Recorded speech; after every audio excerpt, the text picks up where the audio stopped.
Hello students, welcome to this class of the physics.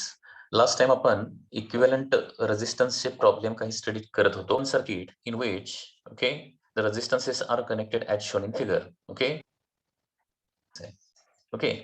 आता काही वेळेला सर्किट कसे असतात, सिमेट्रिक सर्किट्स असतात. Okay, so this is one आहे.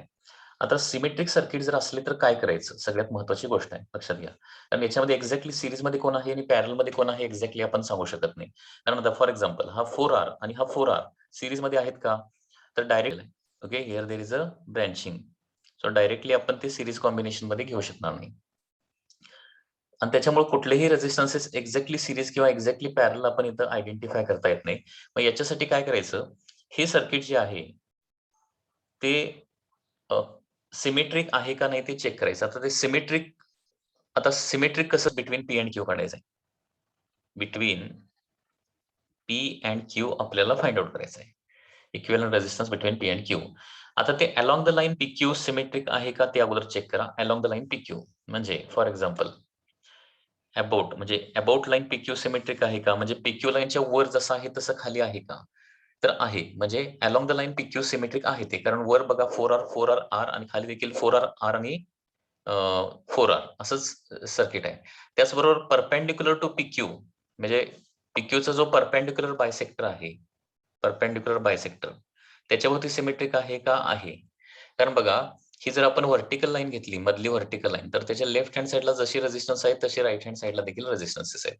आता हे जे सर्किट आहे ते अलोंग द लाईन पीक्यू पण सिमेट्रिक आहे, म्हणजे about line PQ and perpendicular to line PQ. पीक्यूला परपेंडिक्युलर लाईन आपण जर काढली तर त्याच्याभोवती देखील सिमेट्रिक आहे.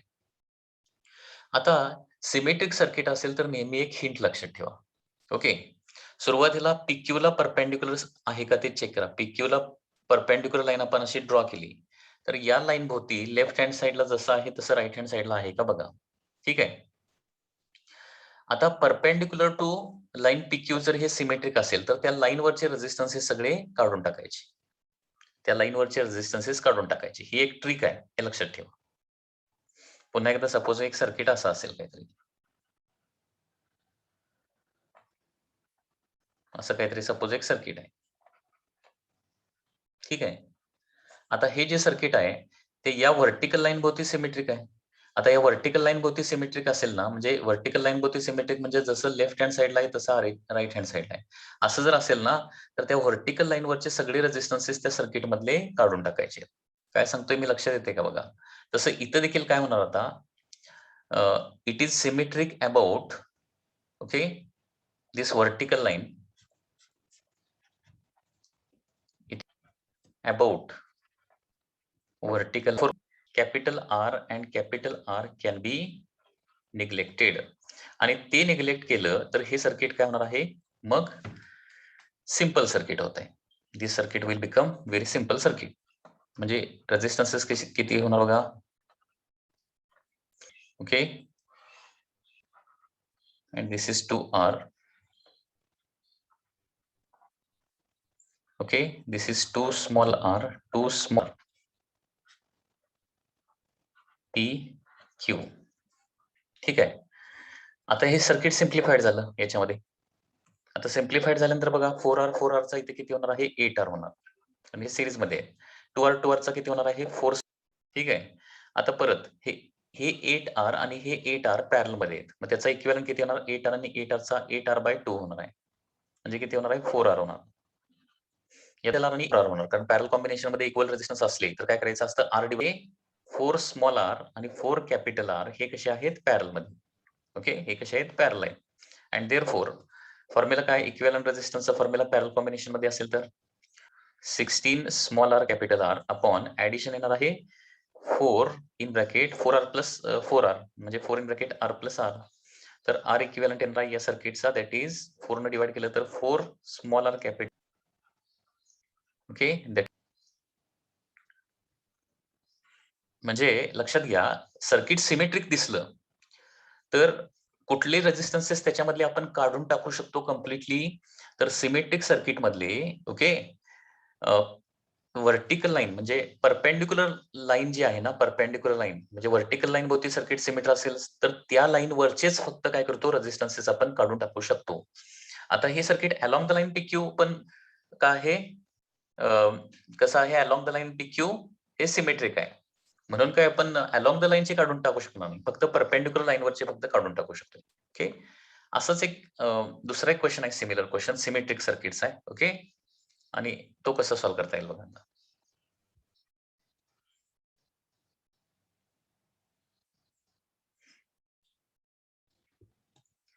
नेक्स्ट डायग्राम इज लाईक दिस. बघा. आता इथं देखील इक्विव्हॅलंट रेझिस्टन्स बिटवीन काय करायचं आहे ए अँड बी आपल्याला फाइंड आउट करायचं आहे. Equivalent resistance between A and B. Okay. आता हे सर्किट देखील सिमेट्रिक आहे. कसं सिमेट्रिक आहे बघा अलॉंग द लाईन AB पण सिमेट्रिक आहे. अलॉंग द लाईन कारण AB या लाईनच्या वर जसे रेझिस्टन्सेस आहेत तसेच खाली रेझिस्टन्सेस आहेत. ओके. इथे एक प्रिंटिंग मिस्टेक आहे तर 2R पाहिजे. ABच्या वर जसे रेझिस्टन्स आहेत तसे खाली रेझिस्टन्सेस आहेत. म्हणजे रेझिस्टन्सेस फक्त डायग्राम खाली असले पाहिजे. तरच त्याला आपण काय म्हणणार आपण सिमेट्रिक सर्किट असं म्हणणार. रेझिस्टन्सेस जर सेम असतील म्हणजे जसे वर रेझिस्टन्सेस दिसतायत तसे खाली जर त्यांचं स्ट्रक्चर दिसत नसेल तर ते सिमेट्रिक नसणार आहे लक्षात घ्या. ठीक आहे. आता AB ला अलॉंग द लाईन ABच्या वर जसं आहे तसं खाली आहे. तसं AB ला परपेंडिक्युलर लाईन म्हणजे या लाईन भोवती सिमेट्रिक आहे का? या लाईन भोवती. म्हणजे या लाईनच्या लेफ्ट हँड साइडला बघा 2R 2R 2R आणि राइट हँड साइडला देखील 2R 2R 2Rच आहे. म्हणजे या लाईन भोवती काय आहे ती सिमेट्रिक आहे. ओके. आणि या लाईन भोवती सिमेट्रिक जर असेल तर काय करायचं कॅन्सल आउट होणार. आणि हे रेझिस्टन्सेस कॅन्सल आउट केले तर मग ही डायग्राम अशी सिम्प्लिफाईड होणार आहे.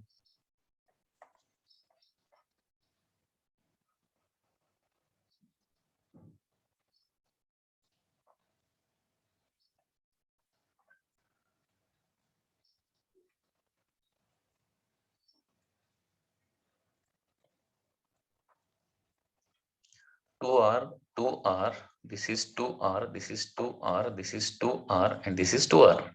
आणि आता मग हे इझिली आपण सॉल्व्ह करू शकतोय. हा 2R आणि हा 2R कसे आहेत सिरीज मध्ये आहेत. याचा इक्विव्हॅलंट होणार 4R आणि हा 2R आणि 4R हे कसे आहेत पॅरल मध्ये आहेत. ओके. त्याच्यामुळं R इक्विव्हॅलंट सगळ्या सर्किटचा काय होणार आहे 4R divided by 3. 4R/3 will be the answer. आणखी काही अशाच सर्किट डायग्राम आपण स्टडी करणार आहे. आता हेच सर्किट असे कॅपॅसिटर याचं प्रिपरेशन केला लक्षात घ्या. रेझिस्टन्सचं प्रिपरेशन केला तर कॅपॅसिटरचे सर्किट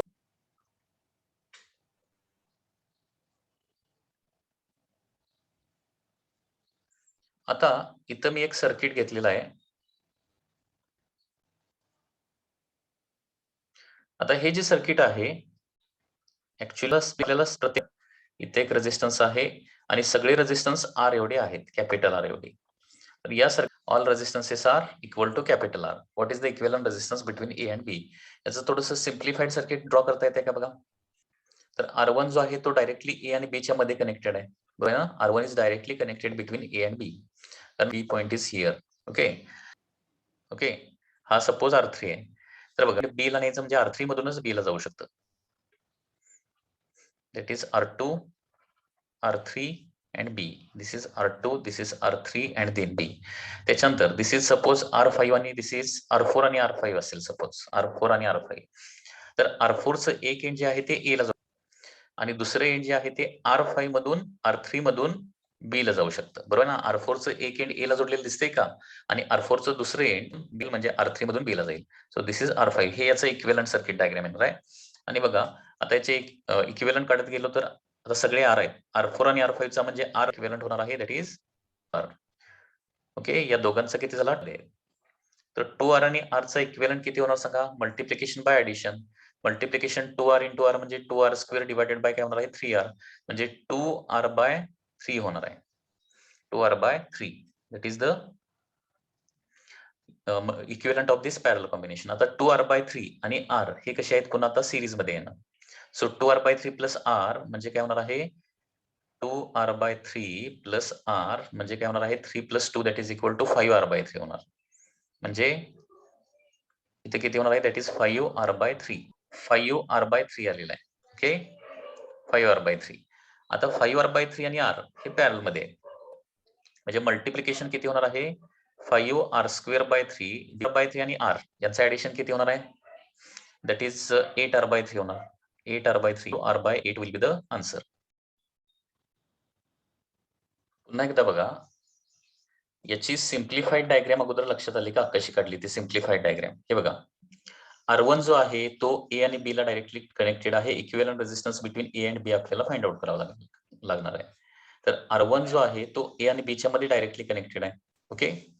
त्याच्यानंतर R2 चं एक एंड ए ला जोडलेलं आहे, म्हणजे R1 R2 आणि दुसरं एंड जे आहे ते आपल्याला बी कडे न्यायचं आहे. तर बी कडे नेण्यासाठी R3 मधूनच बी ला जाऊ शकतं.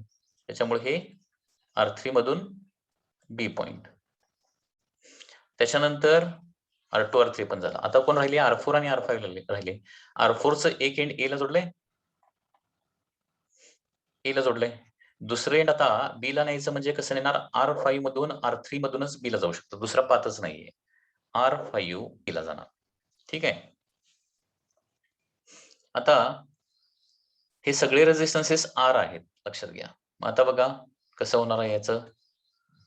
स्टेप बाय स्टेप सॉल्व्ह करा ना, बेस्ट वे.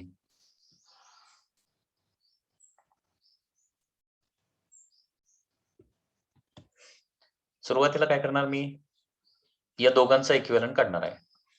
R4 आणि R5 यांचा इक्विव्हॅलंट, हे R आणि R आहेत. हे दोघे सिरीज मध्ये असल्यामुळे यांचा होणार आहे 2R. ओके. त्याच्यामुळे त्याची सिम्प्लिफाईड डायग्राम कशी होणार मग आता.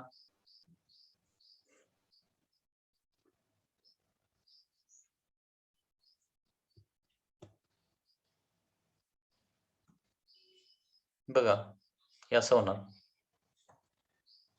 हा ऍज इट इज राहणार, हा R2 आणि हा R3.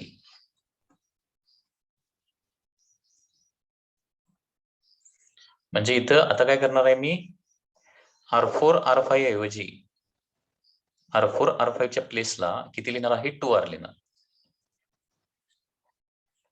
इथं 2R लिहिणार.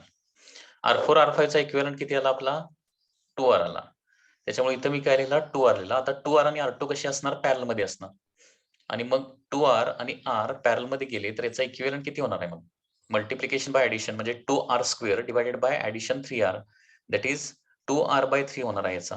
मग या दोघांच्या ऐवजी 2R/3. इथं आता इक्विव्हॅलंट येणार आहे, दॅट इज 2R/3 आणि परत इथं काय होणार आहे, R3 ऍज इट इज बी. आता याच्यात 2R/3 आणि R3 म्हणजे R हे कसे आहेत, सिरीज मध्ये आहेत. 3 प्लस R म्हणजे काय होणार आहे, 5R/3 होणार या दोघांचा इक्विव्हॅलंट. आता फायनली ए आणि बी पॉइंट मध्ये हा R1 आणि त्याला पॅरल मध्ये काय होणार आहे, 5R/3 राहणार आहे. आता हे दोघे जण कसे आहेत, पॅरल कॉम्बिनेशन मध्ये, बरोबर. आणि दोघे जण पॅरल कॉम्बिनेशन मध्ये असल्यामुळं R इक्विव्हॅलंट होणार आहे मल्टिप्लिकेशन, हा रेझिस्टर आहे 5R²/3 होणार आहे. आणि ऍडिशन R प्लस 5R/3 म्हणजे काय होणार आहे, 8R/3 आणि R कॅन्सल होणार आहे. 5R/8 will be the answer. Suppose next circuit diagram is like this. So here there is a first resistance, here there is a second resistance, here there is a third resistance, fourth resistance and fifth resistance. हे सगळे रेजिस्टन्सेस कसे आहेत, या पद्धतीने जोडलेले आहेत आणि सगळे R आहेत. All resistances are R and some connections are given like this. तर क्वेश्चन आहे, what is the equivalent resistance between these two points, that is point A and point B. ए आणि बी मधला इक्विव्हॅलंट रेझिस्टन्स आपल्याला find out करायचा आहे. Okay. आता याचा equivalent resistance कसा फाइंड आउट करणार, थोड्या वेळासाठी हा लेफ्टचा रेझिस्टन्स तुम्ही आणि राईटचा रेझिस्टन्स तुम्ही निग्लेक्ट केला तर हे सर्किट ऑलरेडी आपण सॉल्व्ह केलेलं आहे, आठवतंय का. म्हणजे हे एवढाच पार्ट जर असेल आणि हे असं कनेक्शन दिलेलं असेल तर हे रेझिस्टन्सेस कसे येतात रे, सांगा कसे येतात हे रेझिस्टन्सेस. हे आपण बघितलंय, हे रेझिस्टन्स दिसायला सिरीज मध्ये आहेत, परंतु हे वरचं आणि खालचं कनेक्शन दिल्यानंतर हे जे आहे ते सिरीज मध्ये राहणार नाहीत, लक्षात घ्या. आता ते पॅरलल होणार आहे, लक्षात येत आहे. मग हे तिघेजण पॅरलल आणि ह्या मधले जे तिघेजण पॅरल आहेत त्याला काय येणार आहे, राईट आणि लेफ्टचे जे दोन रेझिस्टन्स आहेत ते सिरीज मध्ये येणार आहेत. म्हणजे याची इक्विव्हॅलंट सर्किट डायग्राम अशी होणार आहे. हा लेफ्टचा रेझिस्टन्स, त्याच्यानंतर मध्ये 3 पॅरलल आणि राईटचा रेझिस्टन्स, अशी ही डायग्राम होणार आहे. ओके. इथं R आहे, इथं R आहे आणि इथं R पॅरल मध्ये आले तर इक्विव्हॅलंट किती होणार याचा, R/3 होणार. R. हे बघा आर रेझिस्टन्स प्रत्येक रेझिस्टन्स आर असेल आणि एन रेझिस्टन्स पॅरल मध्ये असतील, असे एन रेझिस्टन्स पॅरल मध्ये असेल तर इक्विव्हॅलंट किती येणार आहे? आर बाय एन येणार आहे. असं सेम कॉम्बिनेशन कॅपॅसिटरचं देखील असू शकतं आणि त्याची इक्विव्हॅलंट कॅपॅसिटी देखील तुम्हाला या पद्धतीनेच कॅल्क्युलेट करावी लागणार आहे. ठीक आहे. आर बाय 3 आणि आर. मग फायनली आता काय होणार आहे? आर आणि आर ऍडिशन केल्यावर 2R होणार. 2R आणि R by 3. 2R plus R by 3 म्हणजे काय होणार आहे? 7R by 3 is the answer. 7R by 3 ohm is the equivalent resistance. Correct? Next diagram is like this. Okay. So this is the first resistance. This is the second resistance. After that, this is the third resistance. This is the fourth, fifth. Okay. This one is number 6, 7, 8. आणि हा point आहे that is B. So once again, equivalent resistance between A and B आपल्याला find out करायचं आहे. Equivalent resistance between A and B. Okay. आता या circuit diagram मध्ये simplified circuit काढण्याऐवजी कुठले रेझिस्टन्सेस सिरीज मध्ये आहेत आणि कुठले रेझिस्टन्सेस पॅरल मध्ये आहेत हे तुम्हाला अगोदर आयडेंटिफाय करता आलं पाहिजे. ओके. आता बघा, सुरुवातीला हा पार्ट जर सपोज मी घेतला तर हे सगळे रेझिस्टन्सेस सपोज इथं काय आहेत? कॅपिटल आर एवढी आहेत, इक्वल आहेत. तर हे दोन रेझिस्टन्सेस कसे आहेत? कसे दिसत आहेत तुम्हाला? बघा, दोघांचे वरचे पॉइंट कॉमनली जोडलेले आहेत आणि खालचे पॉइंट देखील कॉमनली एकाच पॉइंटला जोडलेले आहेत, म्हणजे पॅरल मध्ये. म्हणजे यांचा इक्विव्हॅलंट रेझिस्टन्स किती होणार? इंडिव्हिज्युअल रेझिस्टन्स आर आणि आर असेल तर इक्विव्हॅलंट रेझिस्टन्स याचा होणार आहे आर बाय 2. एवढ्या पार्टचा आर बाय 2 झाला. त्याच्यानंतर आता एवढ्या पार्टचा आपण काढूया राईट अप्पर कॉर्नरचा. त्याच्यामध्ये आता हा रेझिस्टन्स आणि हा रेझिस्टन्स, हे दोन रेझिस्टन्सेस हे कसे आहेत? वन आफ्टर अनदर जोडलेत. म्हणजे हा आर असेल, हा आर असेल, तर या दोघांचा इक्विव्हॅलंट किती होणार आहे? 2R होणार. आणि 2R इथं दोघांच्या ऐवजी एकच आपण लिहिला होता. 2R चा एंड पॉइंट इथं आहे आणि राईटचा एंड पॉइंट इथं आहे आणि इथला जो आर आहे त्याचा वरचा एंड पॉइंट इथं आहे आणि खालचा एंड पॉइंट इथं आहे. म्हणजे हे 2R आणि आर कसे येणार आहेत? पॅरल मध्ये येणार आहेत. लक्षात येते का? बघा, आर आणि आर सिरीज मध्ये त्याचं 2R होणार. 2R आणि आर पॅरल मध्ये, त्याच्यामुळे याचा इक्विव्हॅलंट रेझिस्टन्स होणार आहे that is multiplication divided by addition. Multiplication होणार आहे 2R square divided by addition होणार आहे 3R. म्हणजे किती होणार आहे? 2R बाय 3 होणार आहे या एवढ्या पार्टचा 2R बाय 3. आणि याची आता मी थोडीशी आणखी सिम्प्लिफाईड डायग्राम ड्रॉ करतो. आता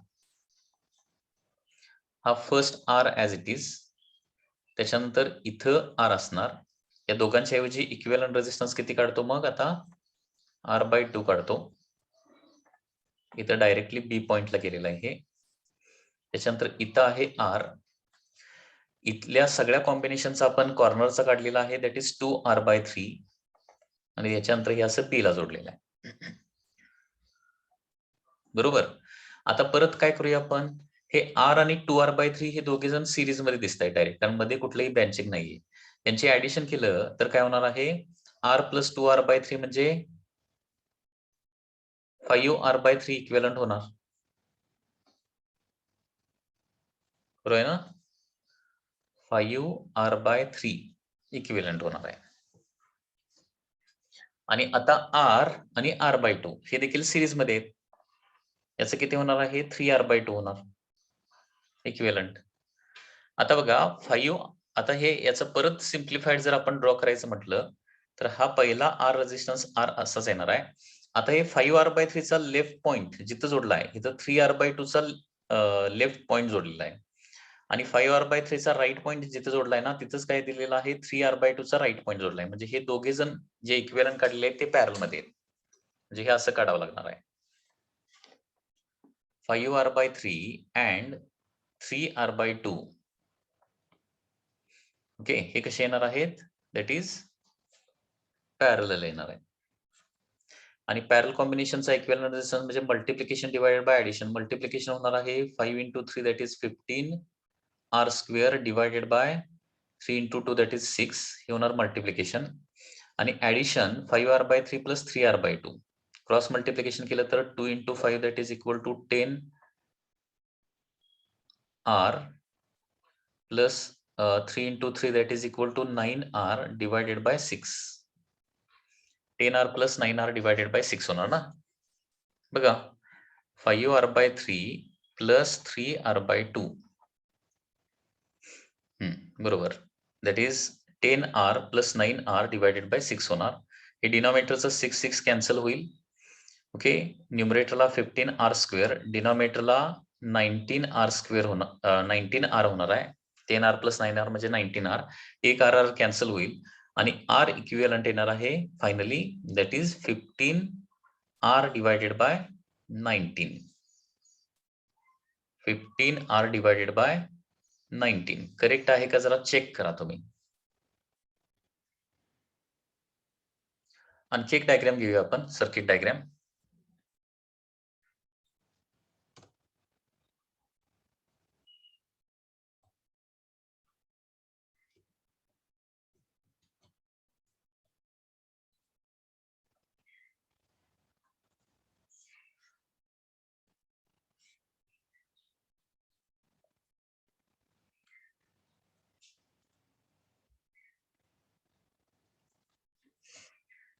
सो अशा प्रकारे भरपूर सर्किट डायग्राम माझ्याकडे आहेत. ह्या सगळ्या कॅपॅसिटरच्या आहेत ऍक्च्युली रेझिस्टन्सला देखील येऊ शकतात, अप्लाय होऊ शकतात. So diagram is like this. Next diagram.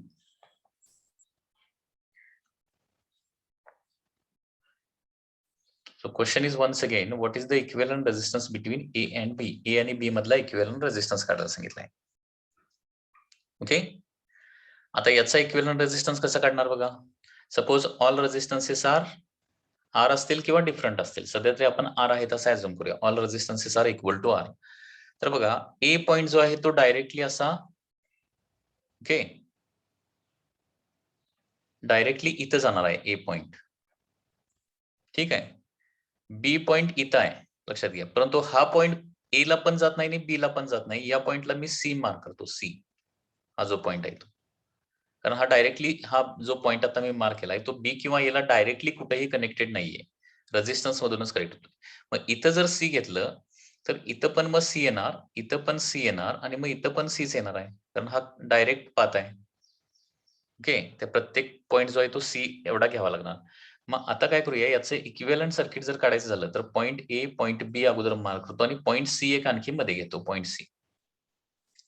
आता 1 by 1 रेजिस्टन्स सोडूया. हा जो आर रेजिस्टन्स आहे तो कुठं आहे, बी आणि सीच्या मध्ये आहे.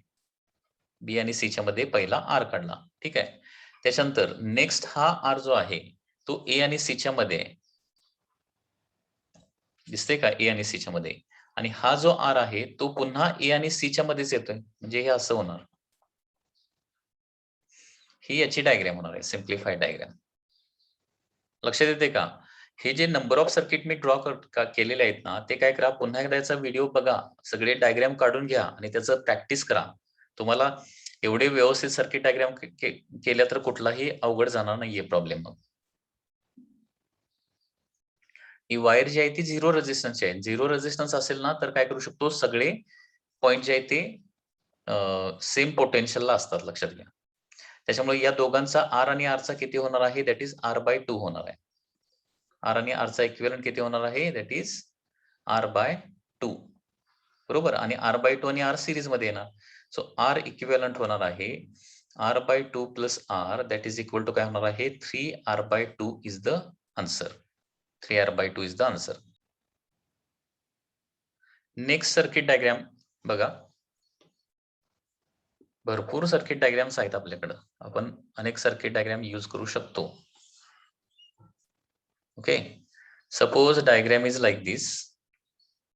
This is suppose point A. Here there is one resistance. Here there is another resistance. Here there is a third resistance. Okay, this is the fourth resistance. And this is point B. Okay. Suppose all resistances are equal to capital R. सगळे resistance capital R एवढी आहेत. Different देखील असू शकतात. Different असलं तरी आपण ते सॉल्व्ह करू शकतो. फक्त याचं सिम्प्लिफाईड डायग्राम तुम्हाला थोडीशी ड्रॉ करता आली पाहिजे. आता याच्यामध्ये बघा हे पॉइंट जे आहे ते ए पॉइंट जो आहे तो इथं जाऊ शकतो डायरेक्टली. ए पॉइंट जो आहे तो डायरेक्टली इथं पण जाऊ शकतोय कारण डायरेक्ट पाथ आहे. त्याच्यानंतर बी पॉइंट इथं आणि इथंच फक्त जाऊ शकतो, पुढे कुठे जाऊ शकणार नाही. आणि हा जो पॉइंट आहे या पॉइंटला आपण सी मार्क करूया, पॉइंट सी. ठीक आहे, कारण तो कुठंच कनेक्टेड नाहीये. माझं म्हणजे याचं इक्विव्हॅलंट कसं होणार आहे, there are 2 points A and B. Okay, आणि मध्ये एक पॉइंट मी फॉर एक्झाम्पल किंवा मध्ये घेण्यापेक्षा थोडासा वर पॉइंट घेतो तो सी. ठीक आहे, आता बघा पहिला R1 हा रेझिस्टन्स जो आहे तो ए आणि सी च्या मध्ये आहे. R1 कुठं आहे, ए आणि सी च्या मध्ये आहे. R1 ठीक आहे. R2 कुठं आहे, R2 देखील ए आणि सी च्या मध्येच आहे. ए आणि सी च्या मध्ये R2 आहे, बरोबर ना. R2 ए आणि सी च्या मध्ये आहे. R3 कुठं आहे, बी आणि सी च्या मध्ये आहे. R3 आहे बी आणि सी च्या मध्ये, म्हणजे बी आणि सी च्या मध्ये हा R3 झाला. आणि R4 जो आहे तो ए आणि बी च्या मध्ये आहे. R4 असा काढावा लागेल त्याला. R4 ए आणि बी च्या मध्ये. ओके, तर या पद्धतीने हे रेझिस्टन्सेस येणार आहेत. याचे इक्विव्हॅलंट काढून घ्या.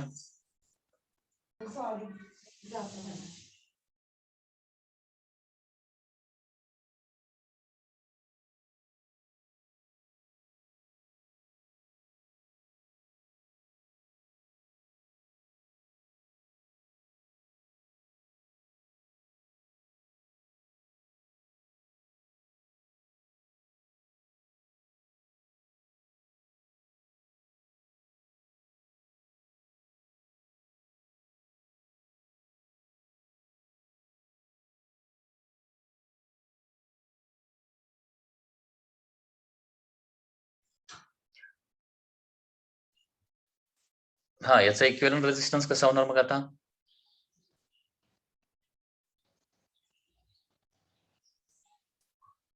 That is R and R parallel. याचा इक्विव्हॅलंट होणार आहे दॅट इज R/2. R/2 आणि R हे सिरीज मध्ये येणार आहेत, दॅट इज 3R/2 सिरीज आल्यामुळं 3R/2 आणि R हे पॅरल मध्ये आहेत. आणि त्याच्यामुळे याचा equivalent resistance RP is equal to multiplication that is 3R² 2 divided by addition होणार आहे, that is 3R/2 plus R म्हणजे काय येणार आहे 5R/2 हे ऍडिशन होणार. So 2 2 get cancel, R get cancel. So answer will be 3R/5 will be the final answer.